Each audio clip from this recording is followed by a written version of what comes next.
2019 NIA ആക്ടിന് amendment നടത്തിയതോടുകൂടി ഇത് NIA ആക്ടിൻ്റെ ഷെഡ്യൂളിൽ കൊണ്ടുവരികയുണ്ടായി. അതുമൂലം ഇങ്ങനൊരു ഒഫൻസിൻ്റെ വിചാരണ എന്ന് പറയുന്നത് NIA ആക്ടിൻ്റെ 13-ാം വകുപ്പ് പ്രകാരം സ്പെഷ്യൽ കോടതിയിലാണ് നടത്തേണ്ടത്. അപ്പം സാധാരണ UAPA ഒഫൻസസിൽ നിന്നും വ്യത്യസ്തമായിട്ട് ഒരു BNS ഒഫൻസ് അല്ലെങ്കിൽ IPC ഒഫൻസ് എന്ന് നമുക്ക് പൊതുവായിട്ട് പറയാൻ കഴിയുന്ന തരത്തിലുള്ള ഒരു ഒഫൻസ് വളരെ ഗൗരവകരമായിട്ടുള്ള നിയമവിരുദ്ധ തീവ്രവാദ പ്രവർത്തികളെ കൈകാര്യം ചെയ്യുന്ന കോടതിയിൽ മാത്രം വിചാരണ ചെയ്യപ്പെടേണ്ടതായിട്ടുള്ള ഒരു ഒഫൻസായി മാറുകയാണ്. നമസ്കാരം. പ്രീതി മേരിയും അതേപോലെ വന്ദന ഫ്രാൻസിസും ഇവർ രണ്ട് കന്യാസ്ത്രീകളും ഛത്തീസ്ഗഡ് ജയിലിലായിട്ട് ഇപ്പോൾ 8-ാം ദിവസം പിന്നിടുകയാണ്. എന്തായാലും ഇനി അടുത്ത ദിവസങ്ങളിൽ ഒന്നും തന്നെ ജാമ്യം കിട്ടുമെന്ന് നമ്മൾ കരുതണ്ട. കാരണം സെഷൻസ് കോടതിയിൽ ഛത്തീസ് ഗവൺമെന്റ് കൊടുത്ത പ്രത്യേക താല്പര്യപ്രകാരം കൊടുത്ത പെറ്റീഷനിൽ പറയുന്നത് ഇത് NIA കോടതി പരിഗണിക്കണമെന്നാണ്. അതായത് മനുഷ്യക്കടത്തുമായി ബന്ധപ്പെട്ട കേസാണ്, മതപരിവർത്തനവുമായി ബന്ധപ്പെട്ട കേസായതിനാൽ രാജ്യദ്രോഹ കുറ്റമാണ് ചെയ്തിരിക്കുന്നത്. അതുകൊണ്ട് ഇവരെ ഒരു കാരണവശാലും ഇത് സെഷൻസ് കോടതി പരിഗണിക്കേണ്ട കേസല്ല, NIA കോടതിക്ക് പരിഗണിക്കേണ്ടതാണ്. NIA പരിഗണിക്കാന്ന് പറഞ്ഞാൽ അടുത്ത കാലത്തൊന്നും ജാമ്യം കിട്ടില്ല. ഒരു കാര്യം നമുക്ക് ഉറപ്പാണ്. അതിനർത്ഥം കന്യാസ്ത്രീകൾ അടുത്ത കാലത്തൊന്നും ജയിലിൽ നിന്ന് പുറത്തിറങ്ങാൻ കഴിയില്ല എന്നാണ്. എന്നാൽ ഇവിടെ നിന്ന് രാജീവ് ചന്ദ്രശേഖർ കരയുകയാണ്, വിലപിക്കുകയാണ്. അയ്യോ, ഞങ്ങളുടെ കന്യാസ്ത്രീകളെ പിടിച്ചുകൊണ്ടുപോയല്ലോ, അവർക്ക് ഒരു കുറ്റവും ചെയ്തിട്ടില്ല, അവര് മതപരിവർത്തനം നടത്തിയിട്ടില്ല, മനുഷ്യക്കടത്ത് നടത്തിയിട്ടില്ല എന്ന് പറഞ്ഞ് ഇവിടുന്ന് കരയുകയാണ്. അദ്ദേഹം ഇതുവരെ അങ്ങോട്ടൊന്നും പോയിട്ടില്ല, പലരെയും അങ്ങോട്ട് പറഞ്ഞിരിക്കുകയാണ്. എന്നാൽ ചിലരെയൊന്നും നമ്മൾ കാണാനില്ല. അതിൽ ഏറ്റവും മുങ്ങിപ്പോയത് ആരാണ്? ഒളിവിൽ എവിടെയോ താമസിക്കുന്ന ഒരാളായി മാറിയിരിക്കുന്നു കേന്ദ്രമന്ത്രിയായ സുരേഷ് ഗോപിയുടെ അഡ്രസ്സ് പോലും ഇല്ല. തൃശ്ശൂരിൽ നിന്ന് ഇത്തവണ വിജയിച്ചപ്പോൾ എന്തെല്ലാം വാഗ്ദാനങ്ങളാണ്, സ്വർണ്ണ കിരീടം അടക്കം കൊടുത്തിട്ടുള്ള സുരേഷ് ഗോപി ഇപ്പോൾ ഒളിവിലാണ് എന്നുള്ളതാണ് സത്യം. അതേപോലെ ജോർജ് കുര്യൻ ഇടയ്ക്കിടയ്ക്ക് പലതും പറയുന്നുണ്ട്. വാ പോയ കോടാലി എന്ന രൂപത്തിൽ എന്താണ് പറയുന്നതെന്ന് അദ്ദേഹത്തിന് തന്നെ അറിയില്ല. ഞങ്ങൾ ഇപ്പോൾ ഇറക്കും, അവരെ സംരക്ഷിക്കും എന്നൊക്കെയാണ് പറയുന്നത്.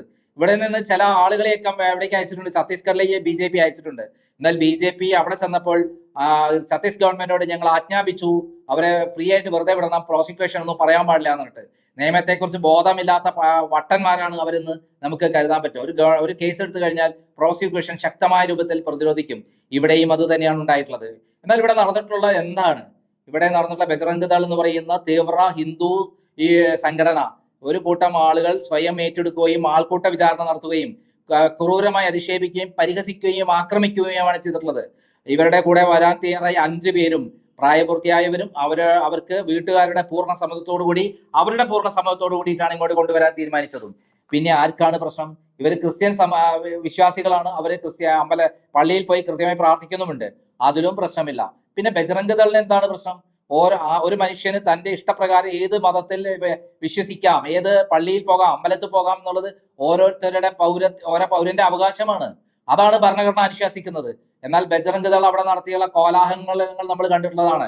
ഇപ്പോൾ വരുന്ന വാർത്ത, അതായത് പരാതിക്കാർ സുപ്രീം ഹൈക്കോടതിയിൽ ഇമ്മീഡിയറ്റ് കേസ് കോഷ് ചെയ്യാൻ കൊടുക്കുന്നു എന്നുള്ളതാണ്. അതായത് ഇതില് പരാതിക്കാരായി വരേണ്ട ആരാണ്? ഇതിൽപ്പെട്ട പെൺകുട്ടികളുടെ പിതാക്കന്മാരോ അല്ലെങ്കിൽ അവരുടെ മാതാപിതാക്കളോ അല്ലെങ്കിൽ പെൺകുട്ടികളോ ആണ്. അല്ലെങ്കിൽ 5 പേര് ഇങ്ങോട്ട് കേരളത്തിലേക്ക് കൊണ്ടുവരാൻ നിന്ന 5 പേരിൽ അവര് ആയിരിക്കണം. പ്രായപൂർത്തിയായവരാണ് അവർ. മതവിശ്വാസം, അവർ ക്രിസ്ത്യൻ വിശ്വാസത്തിൽ അവര് വിശ്വസിക്കുന്നുണ്ട്, അവര് പള്ളിയിൽ പോവാറുണ്ട്. പിന്നെ അവരിഷ്ടപ്രകാരമാണ് പോരുന്നത്, മാതാപിതാക്കളുടെ സമ്മതമുണ്ട്. പിന്നെ എങ്ങനെയാണ് കേസ് നിലനിൽക്കുക? ഇവിടെയാണ് ഛത്തീസ് ഗവൺമെന്റ് വളരെയധികം ഇതില് പ്രതിരോധത്തിലാവുന്നത്. ബജ്റംഗ് ദളിന്റെ ഗുണ്ടായിസമാണ് അവിടെ നടന്നിരിക്കുന്നത്. ബജ്റംഗ് ദൾ ആൾക്കൂട്ട വിചാരണയും ആണ് നടത്തിയിരിക്കുന്നത് എന്നുള്ള കാര്യത്തിൽ സംശയമില്ല. ആ കന്യാസ്ത്രീകളോട് അവർ പെരുമാറുന്ന രൂപം കണ്ടില്ലേ? അതേപോലെ ആ കുട്ടികളോട് പെരുമാറുന്ന രൂപം കണ്ടില്ലേ? സുവിശേഷം പ്രസംഗം നടത്തുന്ന ആളെ കഴുത്ത് പിടിച്ച് പെരുമാറുന്നത് കണ്ടില്ലേ? ഇപ്പോൾ ഏറ്റവും പുതിയ വിവരം, ഇവരിത് കൊടുക്കുകയാണെങ്കിൽ, കേസ് കോഷ് ചെയ്യാൻ കൊടുക്കുകയാണെങ്കിൽ കേസ് തള്ളപ്പെടും. അതായത് വാദി പ്രതിയാകും. പ്രതിയായി കഴിഞ്ഞാൽ തീർച്ചയായും ബജ്റംഗ് ദളിന്റെ നേതാക്കന്മാർ അകത്താകും, അവരെ അറസ്റ്റിലാകേണ്ടി വരും. ആ രൂപത്തിലേക്കാണ് കാര്യങ്ങൾ പോകുന്നത് എന്നുള്ളതാണ് ഇപ്പോൾ ഏറ്റവും. ഇതിനെക്കുറിച്ച് ഇന്നലെ ഏഷ്യാനെറ്റ് ചർച്ചയിൽ അഭിലാഷ് പറഞ്ഞ ചില കാര്യങ്ങൾ വസ്തുതാപരമാണ്. അദ്ദേഹം പറഞ്ഞ കാര്യങ്ങൾ കൂടി കേൾക്കാം. ഉണർത്തുന്നതും ഗൗരവമുള്ളതുമായിട്ടുള്ള ഒരു നിയമപ്രശ്നമാണ് ഈ കേസുമായിട്ട് ബന്ധപ്പെട്ട് ഉയരുന്നത്. പക്ഷേ അതിലേക്ക് കടക്കുന്നതിന് മുമ്പ് താങ്കളുടെ ചോദ്യത്തിന് മറുപടി പറയേണ്ടത് അനിവാര്യമാണ്. ഇപ്പോൾ ഒരു ഏജൻസിയുടെ മുമ്പിൽ ഒരു പരാതി കിട്ടിക്കഴിഞ്ഞാൽ, അത് പോലീസ് ആയിക്കൊള്ളട്ടെ, CBI ആയിക്കൊള്ളട്ടെ, ഏത് ഇൻവെസ്റ്റിഗേഷൻ ഏജൻസി ആണെങ്കിലും ആ പരാതിയിൽ സത്യമുണ്ടോ എന്ന് അസർട്ടൈൻ ചെയ്യേണ്ടുന്നത് ആ ഏജൻസിയുടെ കടമയാണ്. ഇൻവെസ്റ്റിഗേഷൻ പോലും ഭരണഘടനയുടെ 21-ാം വകുപ്പ് അനുസരിച്ച് ഓരോ ക്രിമിനൽ ഇൻവെസ്റ്റിഗേഷനും വ്യക്തിയുടെ സ്വാതന്ത്ര്യത്തെ ഹനിക്കും എന്നുള്ളത് കൊണ്ട് അത് ഫ്രീ ആയിരിക്കണം, അത് ഫെയർ ആയിരിക്കണം. ഇപ്പോൾ ഇവിടെ മനുഷ്യക്കടത്ത് ചാർത്തപ്പെട്ടു എന്ന് പറയുന്നത് ഒരു തരത്തിലും നിയമത്തിൽ നിലനിൽക്കുന്നതല്ല എന്നുള്ളതാണ് ഈ കേസിൻ്റെ ഡെവലപ്മെൻറ്റിൻ്റെ വെളിച്ചത്തിൽ പറയാൻ കഴിയുന്നത്. കാരണം ഇപ്പോൾ മനുഷ്യക്കടത്തുണ്ട് എന്ന് പറഞ്ഞൊരു സംഘടന പരാതി കൊടുക്കുക. അപ്പോൾ പോലീസിനെ സംബന്ധിച്ചിടത്തോളം ഉണ്ട് എന്നൊരു സംഘടനയോ ഒരു വ്യക്തിയോ പറഞ്ഞാൽ പെട്ടെന്ന് 143 ഇൻവോക്ക് ചെയ്യല്ല. 141 കഴിഞ്ഞാൽ വളരെ ഗൗരവകരമായിട്ടുള്ള ഒരു ഒഫൻസാണ്. 7 വർഷം മുതൽ 10 വർഷം വരെ തടവ് കിട്ടാവുന്ന ഒഫൻസ്. അത് സെഷൻസ് കോർട്ട് മാത്രം ട്രയബിളായിട്ട് BNSS പ്രകാരം അല്ലെങ്കിൽ മുൻപ് ഉണ്ടായിരുന്ന CRPC പ്രകാരം സെഷൻസ് കോടതിക്ക് മാത്രം ട്രൈ ചെയ്യാവുന്ന ഒരു ഒഫൻസാണ്. പക്ഷേ 2019 NIA ആക്ടിന് അമെൻമെൻറ്റ് നടത്തിയതോടുകൂടി ഇത് NIA ആക്ടിൻ്റെ ഷെഡ്യൂളിൽ കൊണ്ടുവരികയുണ്ടായി. അതുമൂലം ഇങ്ങനൊരു ഒഫൻസിൻ്റെ വിചാരണ എന്ന് പറയുന്നത് NIA ആക്ടിൻ്റെ 13-ാം വകുപ്പ് പ്രകാരം സ്പെഷ്യൽ കോടതിയിലാണ് നടത്തേണ്ടത്. അപ്പം സാധാരണ UAPA ഒഫൻസസിൽ നിന്നും വ്യത്യസ്തമായിട്ട് ഒരു BNS ഒഫൻസ് അല്ലെങ്കിൽ IPC ഒഫൻസ് എന്ന് നമുക്ക് പൊതുവായിട്ട് പറയാൻ കഴിയുന്ന തരത്തിലുള്ള ഒരു ഒഫൻസ് വളരെ ഗൗരവകരമായിട്ടുള്ള നിയമവിരുദ്ധ തീവ്രവാദ പ്രവർത്തികളെ കൈകാര്യം ചെയ്യുന്ന കോടതിയിൽ മാത്രം വിചാരണ ചെയ്യപ്പെടേണ്ടതായിട്ടുള്ള ഒരു ഒഫൻസായി മാറുകയാണ്. അപ്പോൾ ഇങ്ങനെയുള്ള ഒരു ആരോപണത്തിൻ്റെ ഗൗരവം കണക്കിലെടുത്ത് ഇപ്പം മനുഷ്യക്കടത്ത് നടന്നു എന്ന് പറയുമ്പോൾ 143 അവിടെ ഇൻവോക്ക് ചെയ്യണമെന്നൊരു പരാതി കിട്ടിക്കഴിഞ്ഞാൽ സത്യം എന്തെന്നുള്ളത് അറിയണ്ടേ? ഇതിൻ്റെ ഒരു എന്തുദ്ദേശത്തിലാണ് ഇവരെ കൊണ്ടുപോയത്? ഇപ്പോൾ റെയിൽവേ സ്റ്റേഷനിലായിക്കോട്ടെ, എയർപോർട്ടിലായിക്കൊള്ളട്ടെ, 2 പെൺകുട്ടികളുമായിട്ട് 2 കന്യാസ്ത്രീകൾ അല്ലെങ്കിൽ 3 പേരുമായിട്ട് അതിൽ 2 പേരുടെ സെക്യൂരിറ്റിയാണ് അവിടെ വിഷയമായിട്ട് ഉയർന്നു വരുന്നതെങ്കിൽ ഇങ്ങനെ കന്യാസ്ത്രീകളെ അപ്രിഹെൻഡ് ചെയ്ത് കഴിഞ്ഞാൽ പോലീസിനൊരു ബേസിക് സെൻസ് വേണം. എന്തിനാണ് ഇവിടെ കൊണ്ടുപോകുന്നത്, എങ്ങോട്ടാണ് ഇവരെ കൊണ്ടുപോകുന്നത്, ഇതിൻ്റെ ഉദ്ദേശം എന്താണ്? ആരുടെയെങ്കിലും കംപ്ലൈൻറ്റിൻ്റെ പുറത്ത് പെട്ടെന്ന് പിടിച്ച് ജയിലിലാക്കുക എന്ന് പറഞ്ഞാൽ എങ്ങനെയാണ്? നമ്മൾ കഴിഞ്ഞ ദിവസം ഏറ്റുമാനൂർ കണ്ടതാണ്, കേരളം മുഴുവൻ സോഷ്യൽ മീഡിയയിലൂടെ കണ്ടതാണ്. ഒരു ബസ് തടഞ്ഞു നിർത്തി ഒരു ചെറുപ്പക്കാരൻ എന്തോ ചോദിക്കുന്നു. അയാൾ എന്തോ അനീതി സംഭവിച്ചു, അയാൾ ചോദിക്കുകയാണ്, അസഭ്യം പറയുകയല്ല, ബസ്സുകാരെ കൈകാര്യം ചെയ്യില്ല. പെട്ടെന്ന് പോലീസ് അങ്ങോട്ട് വരുന്നു, 4-5 ഗുണ്ടകളെ പോലെ ചാടി ഇറങ്ങുന്നു, അയാളെ എടുത്തിട്ട് ഇടിച്ച് കൈകാര്യം ചെയ്ത് പോലീസ് ജീപ്പിലേക്ക് വലിച്ചെറിയുന്നു. അതല്ല പോലീസ് ചെയ്യേണ്ടത്. പോലീസ് ഒരു കോണ്ടെക്സ്റ്റിൽ ഒരു സിറ്റുവേഷനിൽ ചെല്ലുകയാണെങ്കിൽ അല്ലെങ്കിൽ ഒരു സോക്കോൾഡ് ക്രൈം സീനിൽ ചെല്ലുകയാണെന്നുണ്ടെങ്കിൽ അവിടുത്തെ സത്യം എന്തെന്ന് മനസ്സിലാക്കുക. സത്യം എന്തെന്ന് മനസ്സിലാക്കി എന്താ മനുഷ്യക്കടത്ത് എന്തിനു വേണ്ടിയിട്ടാണ്? ഇത് വളരെ സെറ്റിൽഡ് ആയിട്ടുള്ള ലോ ആണ്. മനുഷ്യക്കടത്ത് നടത്തുന്ന ഒന്നുകിൽ ഫോഴ്സ്ഡ് ലേബർ, വളരെ ഒരു വ്യക്തിയുടെ ഇച്ഛയ്ക്ക് വിരുദ്ധമായിട്ട് ബലം പ്രയോഗിച്ച് അയാളെ കൊണ്ട് ജോലി ചെയ്യിപ്പിക്കുക, സെക്ഷൽ എക്സ്പ്ലോയിറ്റേഷൻ, ലൈംഗികമായിട്ട് ദുരുപയോഗം ചെയ്യുക, അല്ലെങ്കിൽ ഓർഗൻ ട്രാൻസ്പ്ലാന്റേഷൻ പോലുള്ള കാര്യങ്ങൾക്ക് വിധേയരാക്കുക.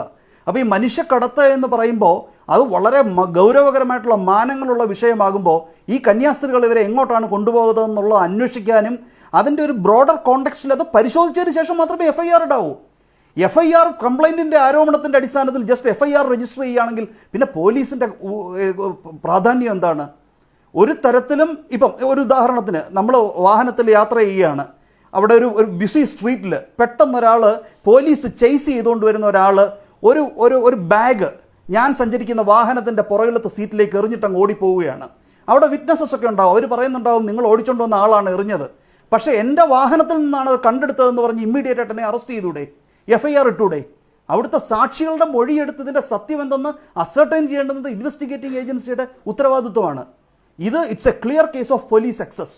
പിന്നെ ഇവിടുത്തെ ജാമ്യത്തിനെ കുറിച്ച് അതിൻ്റെ ഒരു ആസ്പെക്റ്റിലേക്ക് ഇതിൻ്റെ നിയമപ്രശ്നത്തിൽ എൻ്റെ ഒരു കാഴ്ചപ്പാട് പ്രകാരം നാളെ ഈ സ്പെഷ്യൽ കോടതിയിൽ പോയി കഴിഞ്ഞാൽ ജാമ്യം തീർച്ചയായിട്ടും കിട്ടേണ്ടതാണ്. കാരണം ഈ NIA ആക്ട് പ്രകാരം സ്പെഷ്യൽ കോടതിയാണ് ഇത് സംബന്ധിച്ചിട്ടുള്ള വിചാരണ നടത്തേണ്ടതെങ്കിലും NIA ആക്ടിൻ്റെ 24 ഉപവകുപ്പ് പ്രകാരം ജാമ്യം ഉൾപ്പെടെ കൊടുക്കേണ്ടത് സ്പെഷ്യൽ കോടതിയാണെന്ന് അവിടെ ഒരു ഇംപ്ലൈഡ് ആയിട്ടുള്ള ഒരു പ്രൊവിഷനുണ്ട് 24 എന്ന് പറയുന്നത്. കാരണം സ്പെഷ്യൽ കോടതി ജാമ്യം അനുവദിച്ചു കഴിഞ്ഞാൽ അപ്പീലിന് ഹൈക്കോടതിയിലേക്ക് പോകണമെന്നുള്ളതാണ് പറയുന്നത്. ജാമ്യം നിരാകരിച്ചു കഴിഞ്ഞാൽ അപ്പീൽ പോകുന്നത് ഹൈക്കോടതിയിലേക്കാണെന്നാണ് പറയുന്നത്. അപ്പോൾ സ്പെഷ്യൽ കോടതിയിലേക്ക് പക്ഷേ പോകണമോ എന്നുള്ളത് സംബന്ധിച്ച് തീരുമാനമെടുക്കേണ്ടത് സെൻട്രൽ ഗവൺമെൻറ്റാണ്. കാരണം ഈ NIA ആക്ടിൻ്റെ 6 വകുപ്പ് 4 ഉപവകുപ്പ് പ്രകാരം സെൻട്രൽ ഗവൺമെൻറ്റാണ് തീരുമാനിക്കേണ്ടത് ഇത് NIA ഇൻവെസ്റ്റിഗേറ്റ് ചെയ്യേണ്ടുന്ന കേസാണോ അല്ലയോ എന്നുള്ളത്.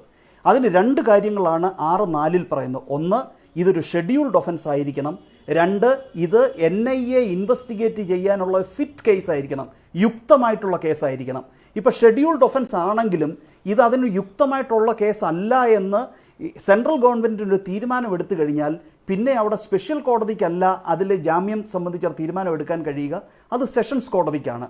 അപ്പോൾ നാളെ ഛത്തീസ്ഗഡ് ഹൈക്കോടതിയുടെ തന്നെ ഉത്തരവുകളുണ്ട്, ഇങ്ങനെയുള്ള വിഷയം സ്പെഷ്യൽ കോടതികളാണ് ജാമ്യം പരിഗണിക്കേണ്ടതെന്ന്. അതിൻ്റെ വെളിച്ചത്തിൽ നാളെ ഈ വിഷയം സ്പെഷ്യൽ കോടതിയിൽ ജാമ്യാപേക്ഷ ചെന്നു കഴിഞ്ഞാൽ 6(4) പ്രകാരമുള്ള കേന്ദ്ര സർക്കാരിൻ്റെ തീരുമാനം, ഇത് NIA സ്പെഷ്യൽ കോടതി 13-ാം വകുപ്പ് പ്രകാരം കോൺസ്റ്റിറ്റ്യൂട്ട് ചെയ്യുന്നത് NIA എന്ന് പറയുന്ന ഏജൻസി ഇൻവെസ്റ്റിഗേറ്റ് ചെയ്യേണ്ടുന്ന ഒഫൻസാണ്.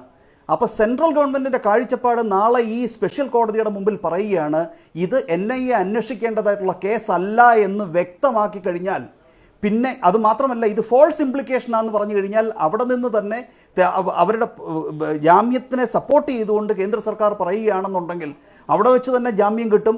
ഇത് അല്ലെന്നുണ്ടെങ്കിൽ സെഷൻസ് കോടതി വഴി ഈസിയായിട്ട് ജാമ്യം കിട്ടുന്നതാണ്. കേന്ദ്ര സർക്കാരിൻ്റെ നിലപാടിൻ്റെ അടിസ്ഥാനത്തിൽ നാളെ തന്നെ ഈവൻ സ്പെഷ്യൽ കോടതിയിൽ നിന്ന് തന്നെ ജാമ്യം ലഭ്യമാക്കുവാനുള്ള സാധ്യതയാണ് ഈ 6(4) എന്ന വകുപ്പിൻ്റെ അടിസ്ഥാനത്തിൽ അവരുടെ തീരുമാനത്തിൻ്റെ വെളിച്ചത്തിൽ തുറന്നു കിട്ടുന്നത്. റദ്ദാക്കുവാനുള്ള യോഗ്യതയുള്ള ഒരു കേസ് തന്നെയാണ് ശ്രീ വിനു. ഞാൻ പ്രിയ സുഹൃത്ത് ശ്രീ ഹാരിസ് ബീരാൻ്റെ അഭിപ്രായത്തോട് പൂർണ്ണമായിട്ടും യോജിക്കുകയാണ്. കാരണം മനുഷ്യക്കടത്ത് നിലനിൽക്കുന്നതല്ല എന്നുള്ളത് ഇറ്റ്സ് വെരി ക്ലിയർ. പിന്നെ കൂടാതെ ഈ മതപരിവർത്തനവുമായി സംബന്ധിച്ച് ഈ ഒരു പർട്ടിക്കുലർ വിഷയം സ്റ്റെനിസ്ലോസ് കേസിൽ ബഹുമാനപ്പെട്ട സുപ്രീം കോടതിയുടെ വിധി അനുസരിച്ച് മതപരിവർത്തനം ചില സാഹചര്യങ്ങളിൽ, മതപരിവർത്തനം എന്ന് വെച്ചാൽ വോളണ്ടറി ആയിട്ടുള്ളതല്ല, ഫോഴ്സിൽ, ഫ്രോഡിൽ, ലിയോർ ചെയ്ത് പ്രേരിപ്പിച്ച് അങ്ങനെയുള്ള മതപരിവർത്തനമൊന്നും നിയമപരമെന്ന് പറയാൻ കഴിയില്ല. പക്ഷേ ഇവിടെ അവർ ഓൾറെഡി കൺവേർട്ടഡ് ആണ്. അവർ ചർച്ചിൽ പോകുന്ന ക്രിസ്തുമത വിശ്വാസികളായിട്ടുള്ള ആൾക്കാരാണ്. വായിച്ചറിഞ്ഞത് ശരിയാണെങ്കിൽ വർഷങ്ങളായിട്ട് അവരങ്ങനെ പോകുന്നവരാണ്. അതുകൊണ്ട് തന്നെ ഇപ്പോൾ അവരെ കൺവേർട്ട് ചെയ്തു എന്നുള്ളൊരാരോപണം ഈ ഒരു കോണ്ടെക്സ്റ്റിൽ അത് നിലനിൽക്കുന്നതല്ല. ഇത് ക്വാഷ് ചെയ്യപ്പെടേണ്ടത് തന്നെയാണ്. പിന്നെ നേരത്തെ ശ്രീ ഹാരിസ് ബീരാൻ ചൂണ്ടിക്കാട്ടിയതുപോലെ ശ്രീ അമിത്ഷാ ഇന്ന് ആ കേസ് NIA എടുക്കുന്നില്ല എന്ന് പറഞ്ഞത് അതൊരു പൊളിറ്റിക്കൽ അഷ്വറൻസ് ആണ്. കഴിഞ്ഞ 7 ദിവസമായിട്ട് ഇവർ ജയിലിൽ കിടക്കുക. കഴിഞ്ഞ ദിവസം ഇത് സെഷൻസ് കോടതിയിൽ വന്നപ്പോൾ സെൻട്രൽ ഗവൺമെൻറ് ഇതിനെ സംബന്ധിച്ച് സെൻട്രൽ ഗവൺമെൻറ്റിന് അറിവുള്ള വിഷയമാണ്. അവരത് പരിശോധിച്ച് അത്തരമൊരു നിലപാട് സെഷൻസ് കോടതിയിൽ പറഞ്ഞിരുന്നെങ്കിൽ സെഷൻസ് കോടതിക്ക് തന്നെ അവിടെ ജാമ്യം അനുവദിക്കുവാൻ കഴിയുമായിരുന്നു. അപ്പോൾ ഇതുവരെ അങ്ങനെ ഒരു തീരുമാനം എടുക്കാത്തത് കൊണ്ടാണ് ഈ കഴിഞ്ഞ 7 ദിവസമായിട്ട് ഇവർ ജയിലിൽ കിടക്കുന്നത്. ഇന്നത്തെ തീരുമാനം അത്തരത്തിലൊരു ഒരു ലീഗൽ ഡിസിഷനിലേക്ക് സെൻട്രൽ ഗവൺമെൻറ്റിന് വഴി തെളിക്കുമെന്നുണ്ടെങ്കിൽ തീർച്ചയായിട്ടും അവർക്ക് ഈസിയായിട്ട് അവർക്ക് ജയിൽ വിമുക്തരാകാമെന്ന് മാത്രമല്ല ഇത് ക്വാഷ് ചെയ്ത് കളയുവാനും കഴിയും. പക്ഷേ അത്തരത്തിലൊരു തീരുമാനം എടുക്കുമോ എന്നുള്ളതാണ് നാം കാത്തിരുന്ന് കാണേണ്ടതായിട്ടുള്ളത്.